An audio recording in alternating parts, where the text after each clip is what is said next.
gun, get your gun, get your gun. Take it on the run, on the run, on the run.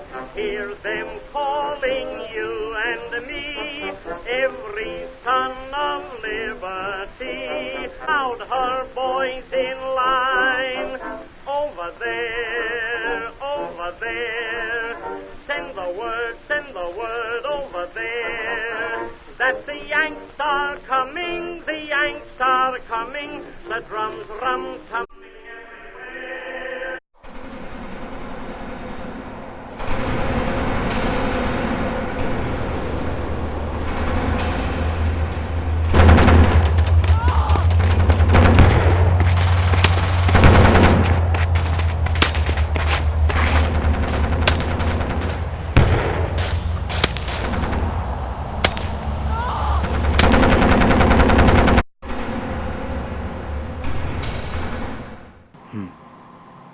How long has it been? Weeks? Months? Years? Only days. We see time pass in the colorless faces of the dying. We cram food into us. We throw. We shoot. We kill. We lie about. We are feeble and spent. And nothing supports us but the knowledge that there are still feebler, still more spent. Still more helpless ones out there who, with staring eyes, would look upon us as gods, that they escaped death many times. The war has ruined us for everything. We were 18 and begun to love life and the world, and we had to shoot it to pieces. The first bomb, the first explosion, burst in our hearts. We are cut off from activity, from striving, from progress. We believe in such things no longer. We believe in the war.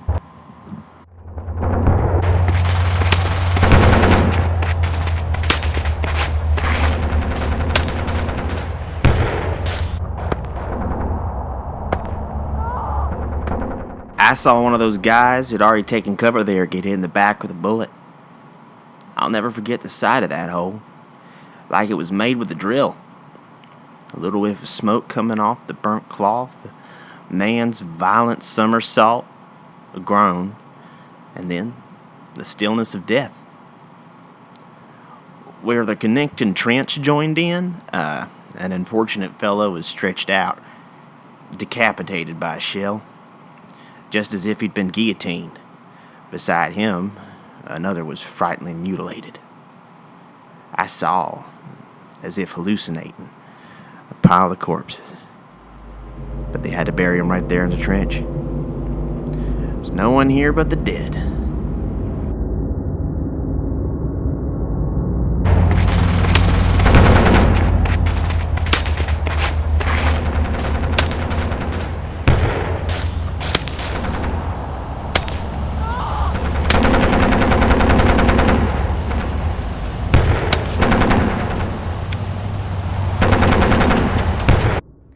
We're through just now, just as the dawn is coming.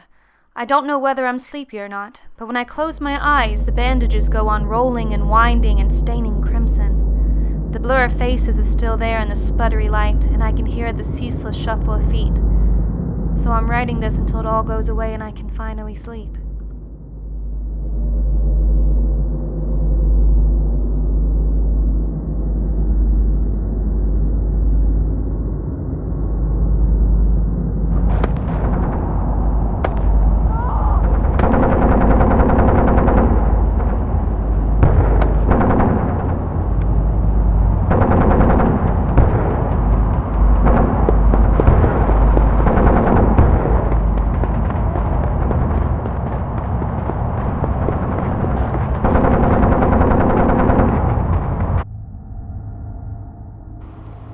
But although it is so gloriously sunny, something is wrong with the place, and it really isn't as healthy as it looks. I think the flies have something to do with it, as well as the heat and the still unburied dead bodies about. There are millions and millions of flies here, and they're all over everything. Put a cup of tea down without a cover, and it's immediately covered with dead ones. They all around your mouth, and as soon as you open it to speak or eat it, they pop. It is a game.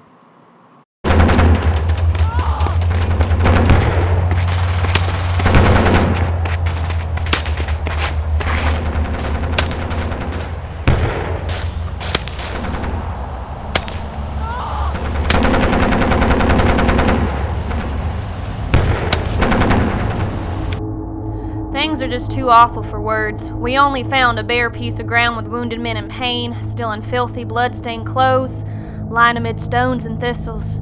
As we lacked tents, beds, or medicines, we could do little for most of our patients.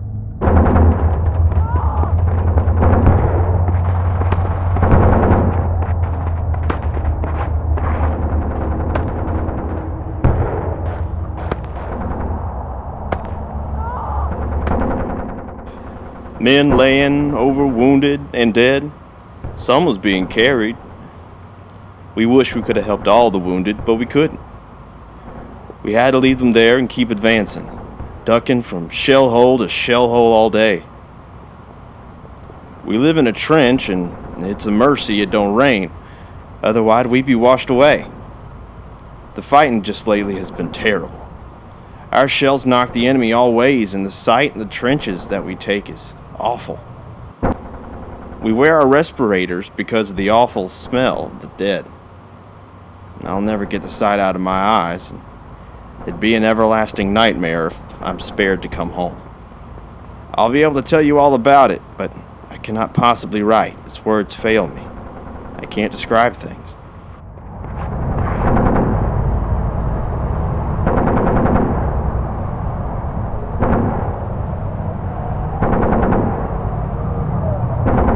Though I shouted, nobody answered me, or I could hear nothing for the roar of planes and artillery. I seemed to be the only living thing about. I kept calling for Wilson to help me and thought he was hiding, but the poor boy had been blown to bits.